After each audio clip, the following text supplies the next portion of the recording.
अध्याय 9। मैं अपनी खुशी पर काबू नहीं पा सकती। भीतर बैठी सयानी लड़की हैरानी से आंखें फाड़े मुझे देख रही है।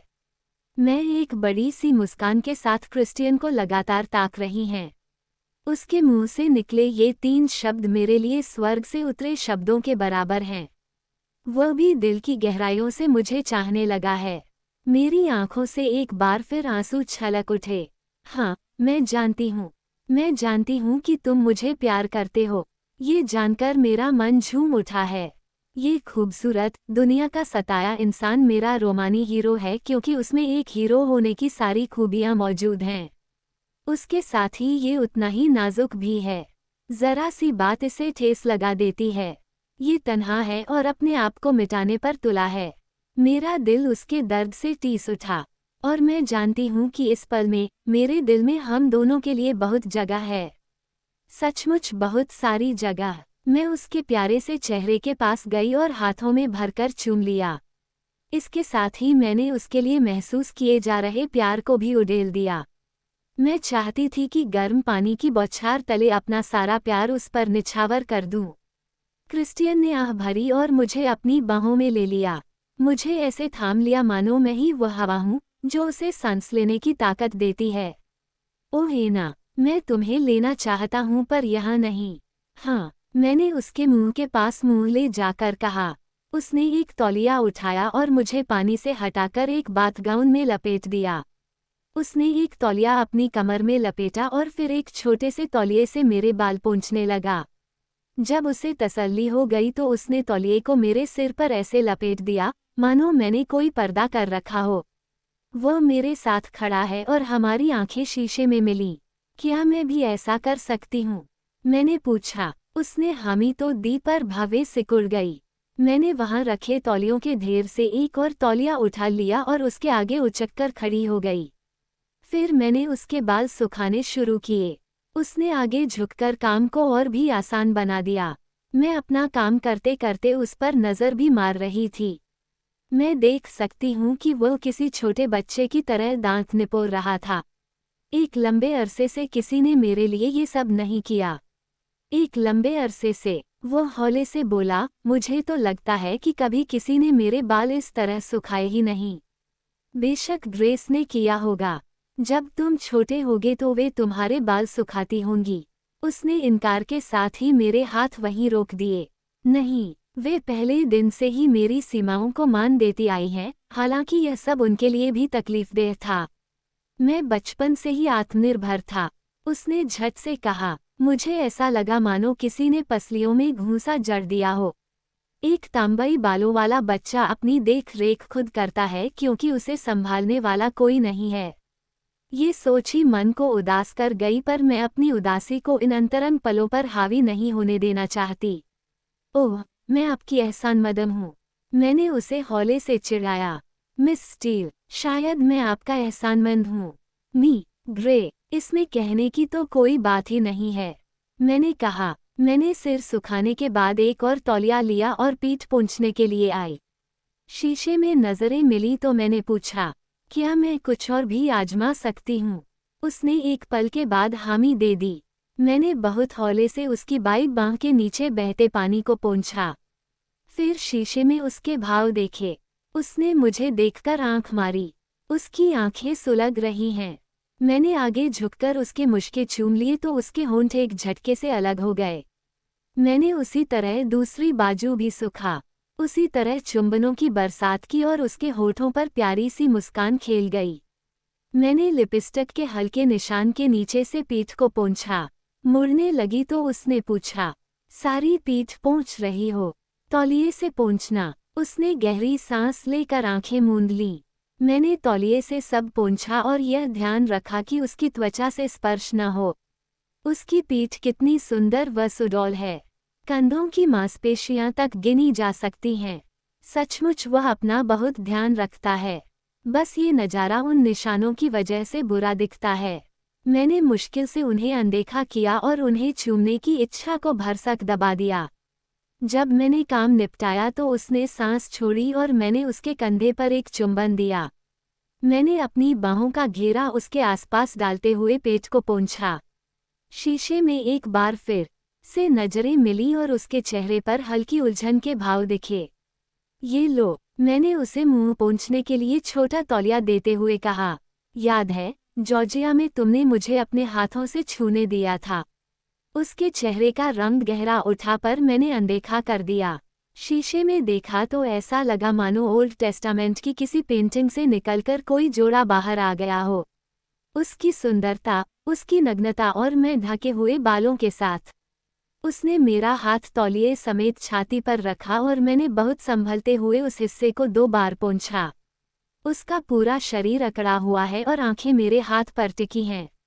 भले ही उसके पूरे शरीर में तनाव पसरा हुआ है पर वो मेरा साथ देने की पूरी कोशिश कर रहा है। मैं उसकी आंखों में देखते हुए सोचने लगी, क्या ये वही जगह है जहां मैं जाना चाहती हूँ?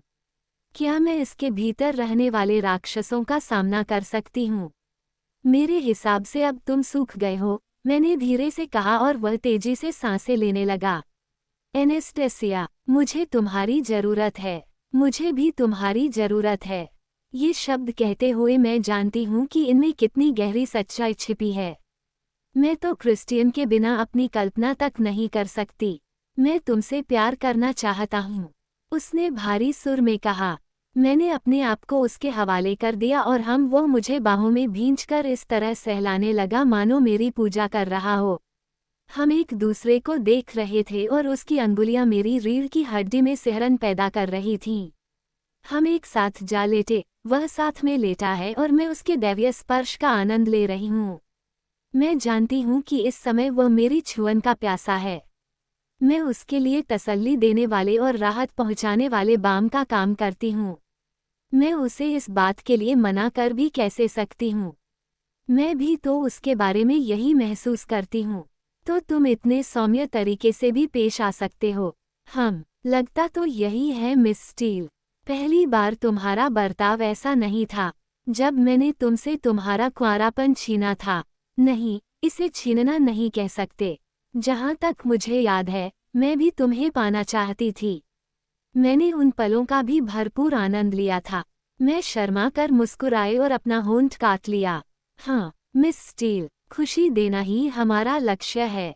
और इसका मतलब है कि तुम पूरी तरह से मेरी हो। उसके चेहरे की हंसी जाने कहाँ चली गई। हाँ, मैं तुम्हारी हूँ। मैं तुमसे कुछ पूछना चाहती हूँ। पूछो। तुम्हारे जन्म देने वाले पिता, क्या तुम जानते हो कि वे कौन थे? मेरे मन में जाने कब से ये बात थी। उसकी भवें सिकुड़ी और वह सिर हिलाते हुए बोला, मुझे कुछ नहीं पता। बस वह दलाल नहीं था जो मेरी माँ के साथ था। तुम्हें कैसे पता? मुझे मेरे डैड कैरिक से पता चला था। मैंने अपने 50 को निहारा। एनेस्टेसिया, तुम हमेशा सब कुछ जानने के लिए बेचैन रहती हो। दलाल ने उस लाश को खोजने के बाद पुलिस को फोन किया पर तब तक 4 दिन बीत गए थे। वह जाते समय दरवाजा बंद कर गया था। मुझे उसकी लाश के पास छोड़ गया था। क्रिस्टियन की आंखें धुंधला सी गई। मैंने गहरी सांस ली। बेचारा नन्हा बच्चा, हम तो उसकी दशा का अंदाजा भी नहीं लगा सकते। पुलिस ने बाद में उसका इंटरव्यू लिया तो वह साफ मुकर गया कि उसका मुझसे कोई लेन देन नहीं था। कैरिक ने कहा कि वह मुझ जैसा दिखता भी नहीं था। क्या तुम्हें याद है कि वह कैसा दिखता था? एनेस्टेसिया, यह मेरे जीवन का वह हिस्सा है जिसके बारे में मैं अक्सर ज्यादा नहीं सोचता। हाँ, मुझे याद है कि वह कैसा दिखता था। मैं ये कभी भूल नहीं सकता। क्रिस्टियन की आंखें गुस्से सुलग उठीं। क्या हम किसी और विषय में बात कर सकते हैं? माफ करना, मैं तुम्हें परेशान नहीं करना चाहती थी। उसने अपनी गर्दन हिलाई। एना, ये पुरानी खबर है। मैं इस बारे में बात नहीं करना चाहता। तो इसमें हैरानी की क्या बात है? इससे पहले कि वह मुझे अपने 50 रंग दिखा देता, मैंने बात को बदलना चाहा। उसके चेहरे के भाव हल्के हो गए। क्या हम थोड़ी ताजी हवा के लिए बाहर जा सकते हैं? मैं तुम्हें कुछ दिखाना चाहता हूँ। क्यों नहीं? मैं सोच रही थी कि ये एकदम अपना चोला बदल लेता है। अब तो उसके चेहरे पर 27 साला मुस्कान खेल रही थी। मेरा कलेजा उछलकर मुंह को आ गया। ये तो तय है कि यह बात उसके दिल के करीब है। उसका उत्साह देखते ही बन रहा है। उसने मेरे पिछवाड़े पर एक धौल जमाया। कपड़े पहनो, जीन्स ठीक रहेगी, शायद टेलर ने पैक की होगी। वह उठा और झट से अपना बॉक्सर ब्रीफ पहन लिया। ओह, मैं तो सारा दिन बैठे बैठे इसे यूं ही देख सकती थी। वो यहाँ वहाँ डोलते हुए तैयार हो रहा है। उठो, उसने तानाशाही हुक्म सुनाया। मैंने उसे दांत निपोरते हुए घूरा। बस मैं तो नजारा ले रही थी। उसने आंखें नचाई। हमने कपड़े पहने तो मैंने महसूस किया कि हम दोनों ऐसे दो इंसानों की तरह पेश आ रहे थे, जो एक दूसरे को अच्छी तरह जानते हैं और अक्सर तैयार होते होते एक दूसरे को लजीली मुस्कानें देते हैं और हौले हौले से छू जाते हैं। मैंने जाना कि मेरी तरह उसके लिए भी ये एक नई खबर थी। अपने बाल सुखाओ, क्रिस्टियन ने हुक्म दागा। ओह, तानाशाही रवैया, मैंने कहा और वह मेरे बाल चूमकर बोला। बेबी, ये तो हमेशा ऐसा ही रहेगा। मैं नहीं चाहता कि तुम बीमार पड़ो। मैंने उसे देखकर आंखें नचाई और उसके चेहरे पर हैरानी आ गई। मिस स्टील, मेरी हथेलियां खुजा रही हैं। मी ग्रे, सुनकर खुशी हुई। मुझे तो लगने लगा था कि आपकी हथेलियों ने खुजाना बंद कर दिया। अगर तुम चाहो तो ऐसा कभी नहीं हो सकता, वह बोला। उसने अपने बैग से क्रीम रंग का स्वेटर निकालकर कंधों पर डाल लिया। सफ़ेद टी शर्ट, जीन्स और बिखरे बालों के साथ वह ऐसा बंदा लग रहा हो जैसे कोई किसी ग्लॉसी पत्रिका के पन्नों से बाहर निकल आया हो। किसी को भी इतना सुंदर नहीं दिखना चाहिए। पता नहीं मैं उसकी सुंदरता में खोई हूँ या उसके प्यार में, पर आज उसकी धमकी से भी मुझे डर नहीं लगा। ये मेरा 50 शेड्स है और बस यह ऐसा ही है। मैं बाल सुखाने लगी तो आशा की एक किरण जाग उठी। हम एक मध्यम मार्ग खोज लेंगे। हमें एक दूसरे की ज़रूरतें पहचान कर उन्हें पूरा करना होगा और बेशक मैं ऐसा कर सकती हूँ। मैंने खुद को शीशे में निहारा। मैंने टेलर की दी हल्की नीली कमीज पहनी है। बाल बिखरे हैं, चेहरे पर लाली और होंठ सूजे हैं। मैंने उन्हें छुआ तो क्रिस्टियन के जुनून से भरे चुंबन याद आ गए। मैं चाहकर भी अपनी मुस्कान नहीं रोक सकी। हाँ, यह मैंने किया। वह पीछे से आकर बोला। हम जा कहाँ रहे हैं? मैंने लॉबी में गाड़ी का इंतजार करते हुए पूछा। क्रिस्टियन ने नाक का कोना खुजाया और मुझे आंख मारी। लगता है कि उससे अपना उत्साह छिपाए नहीं छिप रहा था। बड़ी अजीब बात है, ये तो 50 के बर्ताव का हिस्सा नहीं है। जब हम ग्लाइडिंग के लिए गए थे, तब भी वह ऐसे ही पेश आया था। शायद वहीं जा रहे हूँ। उसने आगे झुककर मुझे प्यार से चूमा। क्या तुम्हें अंदाजा भी है कि तुम्हारा साथ मुझे कितनी खुशी देता है? वह बोला। हाँ, मैं जानती हूँ क्योंकि तुम भी मेरे लिए यही करते हो। तभी वॉलेट उसकी कार ले आया और चाबियां देते हुए बोला, सर, ग्रेट कार। क्रिस्टियन ने उसे आंख मारी और बड़ी सी टिप दे दी। मैंने उसे देखकर त्योरी चढ़ाई। सच्ची कह रही हूँ। जब ट्रैफिक के बीच से निकले तो क्रिस्टियन अपनी सोच में खो गया। उसकी कार में एक मधुर संगीत गूंज रहा है। मैं उन उदास और मीठे सुरों में खोसी गई। मुझे दूसरी ओर से जाना होगा। इसमें ज्यादा देर नहीं लगेगी, उसने कहा और मैं अपने ख्यालों से जागी। पर क्यों? उसने अचानक कार को एक बड़े से कार शोरूम के आगे रोका और बोला, हमें तुम्हारे लिए एक नई कार लेनी है। आज संडे को? यह क्या बकवास है? ये तो साब कार बनाने वाली एक कंपनी का डीलर है। हम ऑडी नहीं लेंगे क्या? मैं इससे ज्यादा बेवकूफाना सवाल नहीं पूछ सकती थी और इसने उसे शर्मिंदा कर दिया। क्रिस्टियन और शर्मिंदा, ये भी पहली बार हुआ है। मुझे लगा कि तुम शायद कुछ और लेना चाहो। ओह प्लीज, मैं उसे खिंचाने का ये मौका कैसे छोड़ दूं? एक साब? हाँ, एक 9-31 आओ। तुम्हारी विदेशी गाड़ियों का क्या हुआ? इना, जर्मन और स्वीड दुनिया की सबसे सुरक्षित गाड़ियां बनाते हैं। अच्छा, मुझे तो लगा था कि तुमने पहले से ही एक ऑडी 3 का ऑर्डर कर दिया होगा। मैं उसे रद्द कर सकता हूँ। वह आगे आया और मेरी ओर से दरवाजा खोला। मैं तुम्हें ग्रेजुएशन का तोहफा देना चाहता था, उसने अपना हाथ आगे करते हुए कहा। क्रिस्टियन, तुम्हें ऐसा करने की जरूरत नहीं है। नहीं, मैं ऐसा करना चाहता हूँ। मैंने खुद को उसकी मर्जी के हवाले कर दिया। एक साब? क्या मैं अपने लिए एक साब गाड़ी चाहती हूँ? मुझे तो ऑडी भी पसंद ही थी, बेशक, पर अब वह टनो सफ़ेद पेंट के नीचे दबी है। मैंने कंधे झटके। और अभी वह भी वहीं है। मैंने क्रिस्टियन का हाथ थामा और हम शोरूम में चल दिए। ट्रॉय टर्नियंस्की नामक का सेल्समैन हमें देखते ही लपका। वह सल्स को भांप सकता है। उसकी बोली सुनकर तो लगता है कि ब्रिटिश होगा, पर कुछ कहा नहीं जा सकता। एक साब कार बनाने वाली एक कंपनी गाड़ी, पुरानी। उसने दोनों हाथ मले। नहीं। क्रिस्टियन ने होंठ भींच लिए। नहीं सर, आपके दिमाग में कोई मॉडल है। उसे बात निकलवानी आती है। 9-3 स्पोर्ट्स सीडन। वाह क्या पसंद है सर। एनेस्टेसिया, कौन सा रंग? क्रिस्टियन ने मुझसे पूछा। काला। मैंने कंधे झटके। वैसे तुम्हें इसे लेने की जरूरत ही क्या है? उसने त्योरी चढ़ाई। काला रंग रात को आसानी से नहीं दिखता। हाय, मुझे अपना लालच रोकने के लिए आंखें नचानी पड़ी। तुम्हारे पास भी तो काली कार है। उसने मुझे देखकर मुंह बनाया। अच्छा, कैनरी पीला। क्रिस्टियन ने सुनकर मुंह बनाया। शायद उसे ये रंग पसंद नहीं। तुम्हारे हिसाब से मुझे कौन सा रंग लेना चाहिए? मैंने उससे ही पूछा जैसे किसी बच्चे को बहलाते हैं। देखा जाए तो वह कई मायनों में बच्चा ही तो है। ये सोच ही मन को उदास रंगों से रंग गई। सिल्वर या सफ़ेद? सिल्वर। वैसे सुनो, मैं तो वह ऑडी ही ले लूंगी।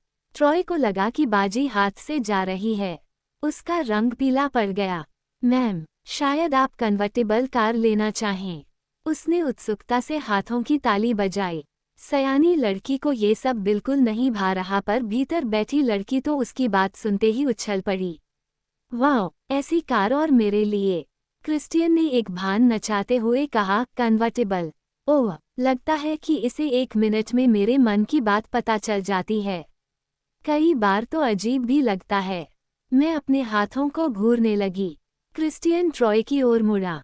कन्वर्टेबल के सुरक्षा मापदंडों के बारे में क्या राय है?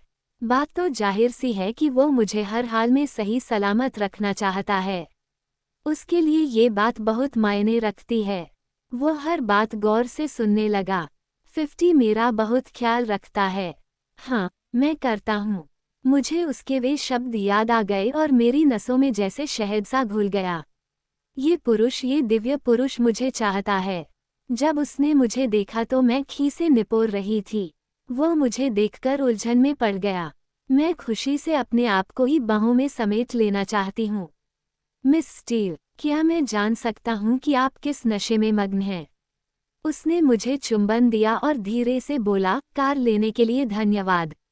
ये सब पिछली बार से आसान था। वैसे ये ऑडी 3 नहीं है। वह तुम्हारे लिए नहीं थी।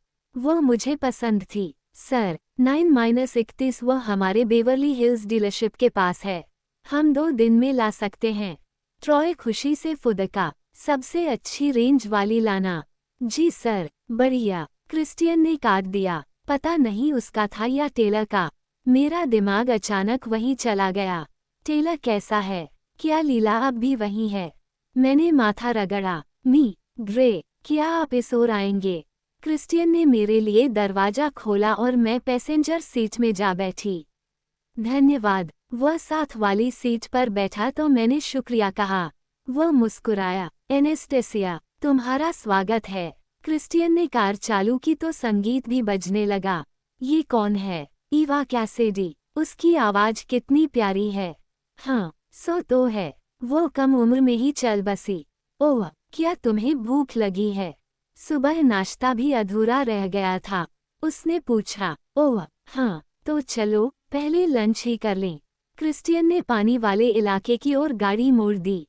ये सिएटल के खूबसूरत दिनों में से एक है और मेरे लिए पिछले कई सप्ताह के मुकाबले कुछ ज्यादा ही अच्छा रहा है। क्रिस्टियन कार में गूंजती आवाज के बीच शांत और संतुष्ट दिख रहा है। क्या मैंने आज तक खुद को उसके साथ इतना सहज पाया है? मैं नहीं जानती। मैं अब उसके मूड से इतना नहीं घबराती। मुझे भरोसा हो गया है कि वो मुझे सजा नहीं देगा और वह भी मेरे साथ काफी सहज रहने लगा है। उसने कार को बाएं मोड़ते हुए कोस्ट रोड की ओर ले लिया और फिर मरीना के सामने पार्क कर दिया। हम यहीं लंच लेंगे। मैं तुम्हारे लिए दरवाजा खोलूंगा।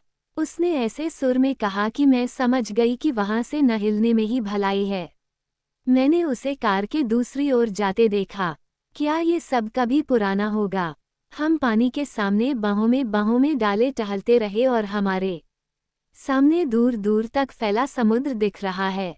कितनी सारी नावें हैं, मैंने कहा। वहाँ कई रंगों व आकारों में सैकड़ों नावें खड़ी हैं। हवा में जाने कितने ही पाल यहाँ वहाँ लहरा रहे हैं। हवा में हल्की तुर्शी लगी तो मैंने जैकेट को थोड़ा कस लिया। ठंड लग रही है। उसने मुझे अपने और पास खींच लिया। नहीं, मैं तो ये नज़ारा ले रही हूँ। मैं तो सारा दिन देखकर भी न थकूं। आओ, इस ओर से चलें।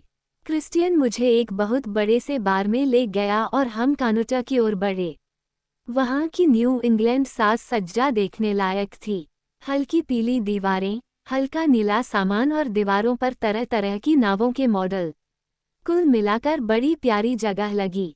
ग्रे बारमैन ने क्रिस्टियन का अभिवादन किया। मैं आज दोपहर आपको क्या पिला सकता हूँ? दांते, गुड आफ्टरनून। मेरे साथ एनेस्टेसिया स्टील हैं। हम बार स्टूल पर बैठने लगे तो क्रिस्टियन ने मेरा परिचय दिया। आपका स्वागत है। बारमैन ने दोस्ताना मुस्कुराहट दी। वह एक लंबा, काला और खूबसूरत इंसान था। एक कान में चमक रहे हीरे ने मेरा ध्यान अपनी ओर खींचा और वह मुझे अच्छा ही लगा। एनेस्टेसिया, आप क्या लेना चाहेंगी? मैंने क्रिस्टियन को ताका। वह भी मुझे ही देख रहा था। आज वह चाहता है कि मैं अपने लिए वाइन खुद चुनूं।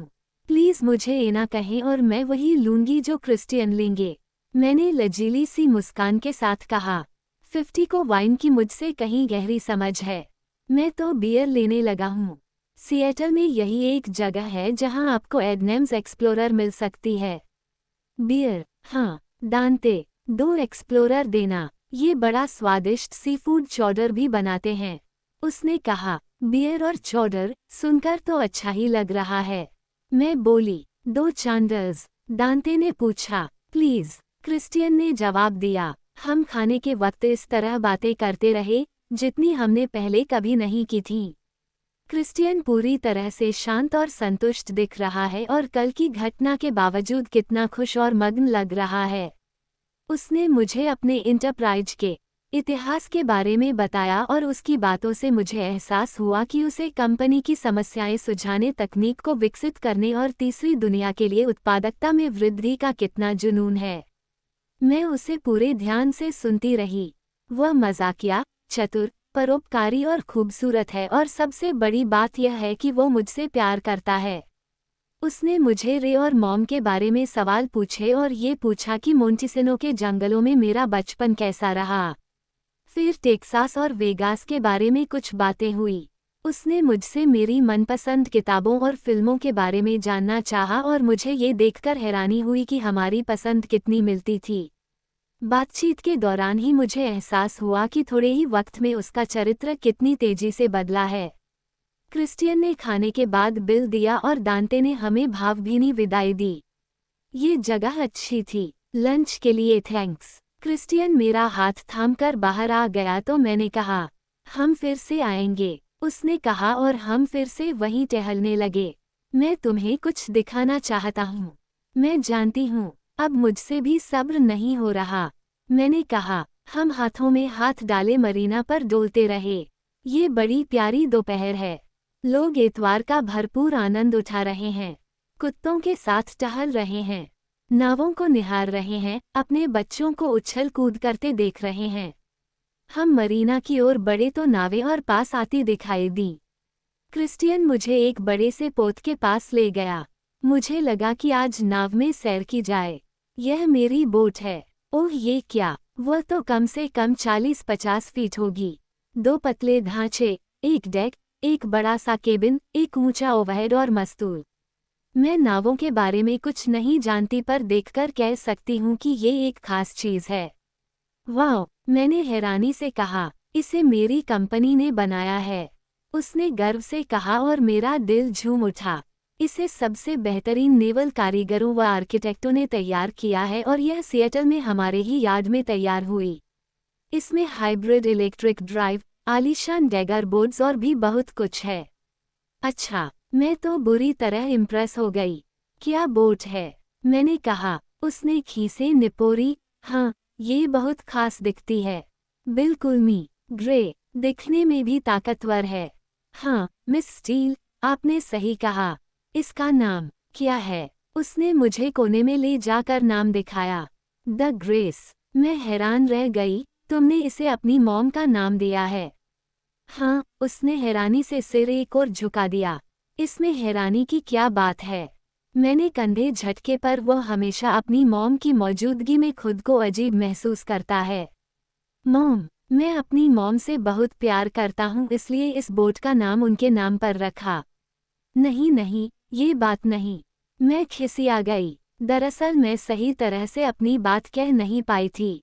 इना ग्रेस ट्रैवलियन ग्रे ने मेरी जान बचाई थी। ये सब उन्हीं की देन है। मैंने उसे ताका। आज मैंने पहली बार जाना है कि उसे अपनी मॉम से कितना प्यार है, पर उनके सामने खुलकर अपनी भावनाओं को प्रकट क्यों नहीं करता। क्या तुम आना चाहोगी? उसने चमकीली आंखों से प्यार छलकाते हुए कहा। हाँ प्लीज। मैं मुस्कुराई। वो खुश दिखा और मेरा हाथ थामकर बोट पर ले गया। हम डेक पर खड़े हैं जहाँ एक और मेज है और जिसके आसपास 8 लोग आराम से बैठ सकते हैं। मैंने जैसे ही केबिन के इंटीरियर को देखने के लिए नजर मारी तो वहां किसी को देखकर उछल पड़ी। वहां से एक सावला, घुंघराले बालों वाला लंबा आदमी बाहर आया, जिसने हल्की गुलाबी रंग की पोलो कमीज, शॉर्ट और जूते पहने हुए थे। वह 30 के करीब रहा होगा। मैक। क्रिस्टियन उसे देखकर दमको। मी ग्रे, स्वागत है। उन्होंने हाथ मिलाए। एनेस्टेसिया, ये लियाम मैकेनिल हैं। लियाम, ये मेरी गर्लफ्रेंड है, एनेस्टेसिया स्टील। गर्लफ्रेंड। भीतर बैठी लड़की ने एक कलाबाजी खाई है। वह तो अभी कन्वर्टिबल कार के बारे में सुनकर ही मस्त है। खैर, मुझे इन शब्दों का आदी होना होगा। उसने पहली बार ऐसा नहीं कहा, पर जब भी वो कहता है तो मैं रोमांचित हो उठती हूँ। कैसी हैं आप? मैंने और लियाम ने हाथ मिलाए। मुझ मैक कहें प्लीज, उसने प्यार से कहा। मिस स्टील, बोट में आपका स्वागत है। इना प्लीज, मैंने हौले से कहा। उसकी आंखें गहरी भूरी हैं। मैक, काम कैसा चल रहा है? क्रिस्टियन ने झट से टांग अड़ा दी। सर, ये तो रॉक एंड रोल करने को तैयार है, मैक ने कहा। बोट और मैं, भाई वाह, चलो फिर हो जाए। आप इन्हें साथ ले जा रहे हैं? हाँ, क्रिस्टियन बोला और मुझे देखकर कहा। इना, हो जाए एक छोटा सा टूर। हाँ प्लीज। हम केबिन के अंदर चले गए। हमारे सामने एल आकार का क्रीम लेदर सोफा रखा है और खिड़की से मरीना का सुंदर दृश्य दिख रहा है। बाईं ओर रसोई है, वहाँ सब कुछ मौजूद है। ये गैलरी के अलावा मेन सैलून है। क्रिस्टियन ने रसोई की ओर इशारा करते हुए कहा। वह मुझे हाथ थामकर मेन केबिन में ले गया। वहाँ तो बहुत जगह थी। सब कुछ आधुनिक तकनीक से बना है, पर देखकर लगता है क्रिस्टियन ने उसे बनवाने के लिए अपना समय नहीं दिया। दोनों ओर बाथरूम हैं, क्रिस्टियन ने कहा और फिर एक अजीब सा दिखने वाला दरवाजा खोला। उसे खोलते ही हम एक आलीशान बेडरूम में आ गए। वाह, वहाँ बड़े आकार का केबिन बेड था और उसके एस्काला वाले बेडरूम की तरह ही चारों ओर हल्का नीला लिनन और हल्के रंग की लकड़ी दिख रही थी। बेशक ये थीम उसे बड़ी प्यारी है। यह मास्टर केबिन है। उसने मुझे चमकीली आंखों से घूरा। परिवार के अलावा यहाँ आने वालों में तुम पहली लड़की हो। वे इस गिनती में नहीं आते। मैं उसकी नज़रों की ताब न ला सकी। ओह, एक और पहली बार। उसने मुझे बाहों में खींच लिया और बालों को पकड़कर गहराई से एक चुंबन दिया। जब उसने छोड़ा तो हम दोनों ही बेदम हो चुके थे। हमें इस पलंग का मुहूर्त करना होगा। वह मेरे मुंह के पास आकर बोला। वाह, समुद्र में, क्या कहने, पर अभी नहीं आओ, मैक हमें खोज रहा होगा। वह मुझे सैलून की ओर ले गया तो मुझे हल्की सी मायूसी हुई। उसने एक और दरवाजे की ओर संकेत किया। यहाँ और वहाँ 2 ऑफिस बने हैं और उसके अलावा 2 और केबिन हैं। तो बोट पर कितने लोग सो सकते हैं? वैसे तो ये 6 बर्थ वाली है। मैं अकेला ही जाता हूँ, इसलिए परिवार कभी साथ नहीं होता। अब तुम मेरे साथ हो तो मुझे तुम पर भी नज़र रखनी होगी। उसने अलमारी से लाल रंग की लाइफ जैकेट निकाल ली। ये लो। उसने मुझे लाइफ जैकेट में कसा तो होठों पर भीनी सी मुस्कान थी। तुम्हें मुझे इस तरह तनियों में बांधना पसंद है न? हाँ, किसी भी तरह से, उसने एक दुष्टता भरी मुस्कान के साथ कहा। बिगड़ैल कहीं के, मैंने मुंह बनाया। मैं जानता हूँ। उसने खीसें निपोरी। मेरा बिगड़ेल। मैं हौले से बोली, हाँ, तुम्हारा। उसने सारी तनियां कसने के बाद मुझे एक बार और चूमा और बोला, हमेशा के लिए तुम्हारा, हमेशा। ओह, ये मैंने क्या सुना। आओ। वह मेरा हाथ थामकर एक अपर डेक पर ले गया, जहां एक छोटा सा कॉकपिट दिखाई दिया। वहीं बोट पर मैक रस्सियों के साथ कुछ कर रहा है। क्या तुमने भी अपनी रस्सी की ट्रिक यहीं से सीखी है? मैंने क्रिस्टियन से भोलेपन से पूछा। हाँ, ये काफी काम आती हैं। मिस स्टील, आपको सब कुछ जानने की बड़ी भूख रहती है। मुझे आपकी यह आदत पसंद है। मुझे अपनी रस्सी की कुछ तरकीबें दिखाने में ज्यादा मजा आएगा, उसने कहा और मैंने उसे ऐसे देखा जैसे उसने मुझे कुछ बुरा कह दिया हो। उसका मुंह लटक गया और मैं चिल्लाई वो मारा। वो खीसे निपोरने लगा और आंखें सिकोड़कर बोला, तुमसे बाद में निपटूंगा पर अभी तो मुझे अपनी बोट चलानी है। वो कंट्रोल के पास बैठा, बटन दबाया और इंजन गरजने लगा। मैक मुझे देखकर मुस्कुराया और डेक पर जाकर कुछ और रस्सियां खोलने लगा। शायद उसे भी कुछ तरकीबें आती होंगी। यह विचार मन में आते ही मैं खिसिया गई। मैंने 50 को देखा और दमक उठी। उसने रिसीवर उठाया और रेडियो ऑन किया। वहां से मैक ने ऐलान किया कि हम जाने के लिए तैयार थे। एक बार फिर मैं इस काम में क्रिस्टियन की होशियारी देखकर दंग रह गई। क्या कोई काम ऐसा है जो यह इंसान नहीं कर सकता? फिर याद आया कि वह पिछले सप्ताह मेरे घर में बैठा शिमला मिर्च काटने की प्रैक्टिस कर रहा था। ये बात याद आते ही मेरे चेहरे पर मुस्कान आ गई। क्रिस्टियन ने बोट को धीरे से पानी में उतार दिया। हमारे पीछे डॉकसाइड पर एक भीड़ दिख रही है, जो हमें हाथ हिलाकर विदा दे रही है। छोटे बच्चों को हाथ हिलाते देख मैंने भी हाथ हिला दिया। क्रिस्टियन ने अचानक ही मुझे अपने पास खींच लिया और उन बटनों की ओर इशारा करके बोला, व्हील संभालो। उसने हुक्म दिया और मैंने झट से मान लिया। हे, मैं कैप्टन हूँ। उसने मेरे हाथों पर हाथ रखे और कुछ ही देर में हमारी बोट खुले समुद्र में आ गई। यहाँ हवा तेज थी और समुद्र भी ठाठे मार रहा था। मैं क्रिस्टियन का उत्साह देखकर अपनी मुस्कान नहीं रोक सकी। सच बड़ा मजा आ रहा था।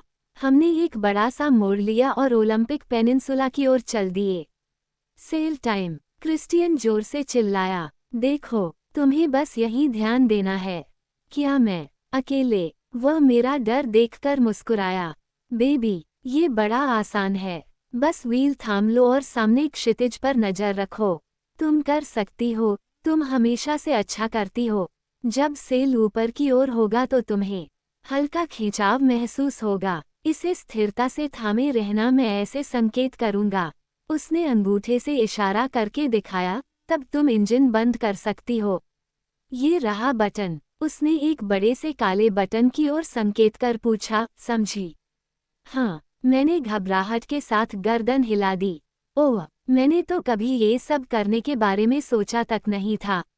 उसने मुझे झट से चूमा और कैप्टन की कुर्सी से उतर गया। फिर वह मैक की मदद के लिए बोट के अगले हिस्से में चला गया। वे दोनों मिलकर जाने जाने क्या बोलते हुए एक टीम की तरह काम करने लगे और 50 को किसी के साथ इस तरह बेपरवाह होकर काम करते देखना अच्छा लग रहा है। शायद मैक इसका दोस्त हो। जहां तक मुझे पता है, इसके ज्यादा दोस्त नहीं हैं। मेरे भी तो नहीं हैं। हाँ, सिएटल में नहीं है। मेरी दोस्त तो इस समय बारबाडोस में है। अचानक ही केट की याद सताने लगी। मैं उसे बुरी तरह से याद कर रही हूँ। इतनी याद तो कभी नहीं आई थी। काश वह ईंधन के साथ और रुकने की बजाय वापस आ जाए। क्रिस्टियन और मैक ने मेन सेल लहरा दिया। अचानक ही बोट तेजी से उछलने लगी और मैं व्हील के जरिए इसे महसूस कर सकती थी। वे जब मस्तूल पर काम करने लगे तो मुझे देखकर बड़ा अच्छा लगा। हवा ने उसे एक पल में तान दिया। बेबी, कसकर थामे रहो और इंजन बंद कर दो। क्रिस्टियन ने इंजन बंद करने का संकेत दिया। मैं केवल उसका स्वर सुन सकी पर समझ गई। मैंने सर हिलाकर हामी भरी। बटन दबाते ही इंजन की गड़गड़ाहट बंद हो गई और ग्रेस पानी पर ऐसे तैरने लगी मानो उड़ रही हो। मैं चीखना और चिल्लाना चाहती थी क्योंकि ये मेरे जीवन के रोमांचक अनुभवों में से एक था। शायद इस लिस्ट में ग्लाइडिंग व पीड़ा का लाल कमरा भी आते हैं। ओह, ये बोट अपने आप चल सकती है। क्रिस्टियन एक बार फिर मेरे पीछे है और उसने मेरे हाथों पर अपने हाथ रखे हुए हैं। कैसा लग रहा है क्रिस्टियन? ये तो अद्भुत है, वह मुस्कुराते हुए बोला। स्पिनी के ऊपर जाने तक इंतजार करो। उसने मैक की ओर इशारा किया। उसके हाथ में लाल रंग का कपड़ा देखकर मुझे रेड रूम याद आ गया। रंग बड़ा प्यारा है। उसने मुझे बड़ी सी मुस्कान दी और आंख दबा दी। ओह, ये तो हद हो रही है। आज क्रिस्टियन कौन से रंग में है? अब ग्रेस पूरी गति से दौड़ रही है। मैंने मुड़कर देखा तो सिएटल को अपने से दूर जाते हुए पाया। सच्ची, उस दूर से दिख रहे शहर के लैंडस्केप ने मुझे मोह लिया। इस शांत दोपहर में पानी के बीच दौड़ रही नाव में हम और वहां से दिखता शहर का नजारा, सब कुछ कितना प्यारा लग रहा था। हम कितनी तेजी से जा रहे हैं। ये 15 नॉट ले रही है, मतलब 70 मील प्रति घंटा। अच्छा, मुझ तो बहुत तेज लग रही थी। उसने मेरा हाथ दबाया और मुस्कुराकर बोला, एनेस्टेसिया, तुम बड़ी प्यारी लग रही हो। गालों में हल्की लाली उत्तर आई है। ये शर्म की लाली नहीं। आज तुम वैसे ही खूबसूरत लग रही हो जैसी जोस की तस्वीरों में लग रही थी। मैंने मुड़कर उसे चूम लिया। मी ग्रे, आपको पता है कि किसी लड़की का दिल कैसे जीता जाता है? मिस स्टील, खुशी देना ही हमारा लक्ष्य है। उसने मेरी गर्दन से बाल हटाए और चूम लिया। रीढ़ की हड्डी में एक सनसनाहट सी दौड़ गई। मुझे तुम्हें खुश देखना अच्छा लगता है, उसने हौले से कहा और मुझे बाहों में कस लिया। मैं नीले पानी को देखते हुए यही सोचने लगी कि मैंने ऐसा क्या किया होगा कि आज किस्मत मुझ पर मेहरबान है और मुझे इस आदमी का साथ मिला है। भीतर बैठी सयानी लड़की बोली, बेशक किस्मत मेहरबान है, पर ये सब कितने दिन चलेगा? वो हमेशा के लिए वनीला संबंधों से संतुष्ट नहीं रहने वाला। तुझे समझौता करना ही होगा। मैंने अपनी सोच को परे झटका और क्रिस्टियन की छाती से माथा टिका दिया। अंदर ही अंदर मैं जानती हूँ कि वो गलत नहीं कह रही, पर मैं आज की शाम बर्बाद नहीं करना चाहती। 1 घंटे बाद हम एक छोटे से द्वीप बेनब्रिज आइलैंड में हैं। मैक एक छोटी सी डोंगी में बैठकर किनारे पर गया, पता नहीं क्यों गया है, पर उसके निकलते ही क्रिस्टियन मुझे हाथ थामकर केबिन में ले गया। लगता है कि वह किसी मिशन पर था। अब वह मेरे सामने खड़ा लाइफ जैकेट उतार रहा है। उसे उतारकर वह मेरी आंखों में गहराई से ताकने लगा। मैं तो अभी उसके हुए बिना ही पूरी तरह से खो गई हूँ। उसने अपना हाथ मेरे चेहरे और गर्दन से ले जाते हुए ब्लाउज के पहले बटन पर रोक दिया और मेरे खुले होठों पर एक चुंबन जड़ दिया। मैं तुम्हें देखना चाहता हूँ, उसने कहा और बटन खोल दिया। मैं उसकी खूबसूरती और सेक्सी अदाओं की गिरफ्त में जकड़ी हुई हूँ। पूरे केबिन में जैसे उसकी मौजूदगी छाई हुई है। बोट हौले हौले झूम रही है। मेरे लिए अपने कपड़े उतार दो, वह हौले से बोला। मैं लगातार उसे ताकते हुए अपना एक एक बटन खोलने लगी। ओह, उसके चेहरे से उसकी चाह कैसे झलक रही है। मैंने अपनी शर्ट को नीचे गिरने दिया और जीन्स की तरफ हाथ बढ़ाए। रुको, बैठ जाओ, उसने हुक्म दिया। मैं पलंग के कोने में बैठ गई और वह मेरे सामने घुटनों के बल बैठकर जूते और जुराबे खोलने लगा। उसने मेरा बायां पांव हाथ में लेकर चूमा और फिर उसके अंगूठे को दांतों से हौले हौले काटने लगा। ओह, मैंने अपने शरीर में सनसनाहट सी महसूस की। वह झटके से उठ खड़ा हुआ और मुझे खड़े कर बोला, अब तुम अपना काम जारी रख सकती हो। मैंने धीरे से अपनी डेनिम जीन्स की जिप खोलकर उतार दी। पता नहीं उस दिन मुझे उसके सामने ऐसा करते हुए बिल्कुल भी शर्मिंदगी महसूस नहीं हुई। मैं उस आदमी के लिए सेक्सी दिखना चाहती थी। वह इसका हकदार है, वो मुझे सेक्सी होने का एहसास दिलाता है। बेशक मेरे लिए ये सब नया है, पर मैं उससे धीरे धीरे सब सीख रही हूँ। उसके लिए भी तो ये सब कितना नया है। हम दोनों ही एक नए तरीके से संतुलन साधना सीख रहे हैं। मैंने आज नए अंतर्वस्त्र पहने हैं। उनकी कीमत के टैग ही मेरे होश उड़ा देने के लिए काफ़ी थे, पर खूबसूरती भी कमाल थी। अब मैं जीन्स से बाहर आकर उसकी दी हुई लिंगरी में खड़ी हूँ, पर मैं खुद को ओछा या घटिया महसूस नहीं कर रही। मैं उसे महसूस कर रही हूँ। मैंने अपना हुक खोला और कपड़ों को आसानी से खुलने दिया। कुछ ही देर में मैं उसके सामने निर्वस्त्र थी। आज मैं उसके सामने बिना किसी हिचक के निर्वस्त्र खड़ी हूँ और इसकी वजह यही है कि वह मुझे प्यार करता है। मुझे उससे कुछ भी छिपाने की जरूरत नहीं है। उसने कुछ नहीं कहा, बस मुझे घूरता रहा। मैं उसकी आंखों की गहराई में आज वासना के सिवा और भी बहुत कुछ देख पा रही हूँ। उसकी आंखों में आज मेरे लिए प्यार झलक रहा है। उसने अपना स्वेटर और टी शर्ट उतार दिए और उसकी नंगी छाती दिखने लगी। इसके बाद उसने जूते जुराबे उतार दिए। जब वह जीन्स उतारने लगा तो मैं बोली, मुझे उतारने दो। उसके चेहरे पर हैरानी सी छा गई पर प्यार से बोला, अच्छा, जैसा तुम चाहो। मैं आगे आई और जीन्स में हाथ डालकर उसे अपनी ओर खींच लिया। मैंने बटन तो खोल दिया पर जीन्स उतारने की बजाय अपने हाथों से उस उभार को महसूस करने लगी। उस पर अपना हाथ फिराने लगी। उसने अपनी आंखें बंद की और मेरी छुअन से झूम उठा। इना, तुम बड़ी बिंदास हो रही हो। हौसले बुलंद होते जा रहे हैं। वो हौले से बोला और मुझे एक गहरा चुंबन दिया। मैंने भी उसके नितंबों पर अपने हाथ टिकाए और चुंबन का जवाब देने के बाद उसकी जीन्स उतार दी। मेरी अंगुलियां तेजी से उस उभार को महसूस करती जा रही हैं और अचानक मैंने उसे कसकर थाम लिया। उसके गले से एक कराह सी निकली और उसने मुझे प्यार से चूम लिया। उसने एक हाथ मेरे बालों में रखा और दूसरे हाथ से मेरे अंग अंग को सहलाने लगा। ओह बेबी, मैं तुम्हें कितना चाहता हूँ। उसने एक ही पल में अपने बचे हुए कपड़े भी उतार दिए।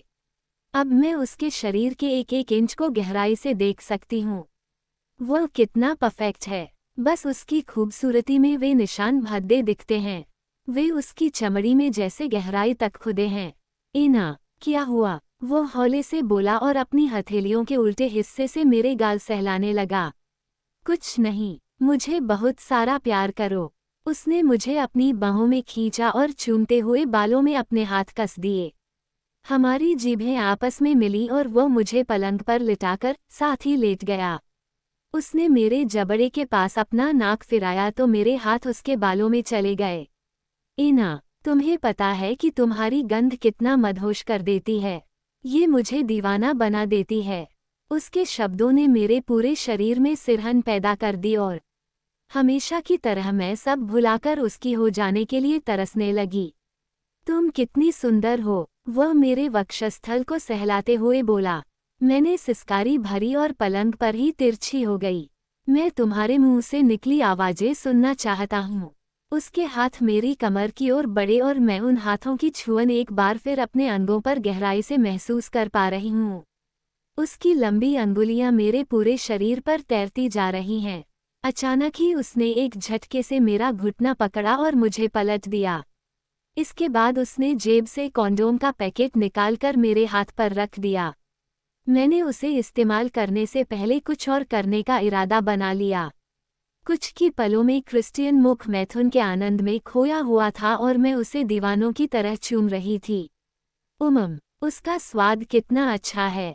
इसके बाद मैंने झट से कॉन्डोम का पैकेट खोला और उसे इस्तेमाल के लिए तैयार कर दिया।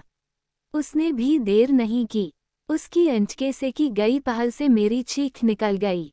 हम दोनों ही उस गहरी संतुष्टि के बीच मग्न हैं। ये सब कितना दैवीय लग रहा है। इन संबंधों के बीच चाह की गहरी खाइयां ही नहीं बल्कि हमारे प्रेम का समंदर भी लहरा रहा है। ओह, ये कितना अच्छा लग रहा है। ओह बेबी, वह अचानक इस तरह उठ बैठा कि हम आमने सामने हो गए। मैंने उसे बाहों से थाम लिया और वह मेरी आंखों में ताकने लगा। इना, तुम मुझे किस दुनिया में पहुंचा देती हो। उसने मुझे गहराई से चूम लिया और मैंने भी उसी जुनून के बीच चुंबन का जवाब दिया। ओह, मैं तुमसे कितना प्यार करती हूँ, मैं हौले से बोली। वह ऐसे कराहा मानो उसे मेरे ये शब्द सुनकर तकलीफ हुई हो। वो उसी मुद्रा में पलटा तो मैं उसके नीचे आ गई। मैंने अपनी टांगें उसकी कमर के आसपास लपेट दी। उसने मुझे हैरानी से देखा और जब मेरा हाथ उसका चेहरा सहलाने के लिए आगे बढ़ा तो उसके चेहरे की हैरानगी और भी बढ़ गई। हिचकोले खाती नाव और केबिन के सन्नाटे के बीच हमारी बेदम सांसें, वो बहुत ही सधे तरीके से अलग हुआ। उसने एक हाथ से मेरे बाल सहलाए और फिर झुककर मुझे चूम लिया। मैंने उसकी सीमाओं को याद रखते हुए शरीर के उन हिस्सों को छुआ जिन्हें मैं छू सकती थी। उसके बाजू, उसके बाल, उसकी पीठ का निचला हिस्सा। वह मेरे मुंह, चिबुक और जबड़े को चूमते हुए कानों को कुतर रहा है। मैं हर बार उसके शरीर के भार के साथ सांसों की लय को भी सुन सकती हूँ। मेरा पूरा शरीर कांप रहा है। ओह, अब तो ये एहसास मेरे लिए नया नहीं रहा। प्लीज, एना। उसके मुंह से निकले इन शब्दों ने मुझे सुख की चरम सीमा तक पहुंचा दिया। मैं उफनती सांसों के बीच बोली, क्रिस्टियन। और हम दोनों एक साथ डूबकर पार उतरे।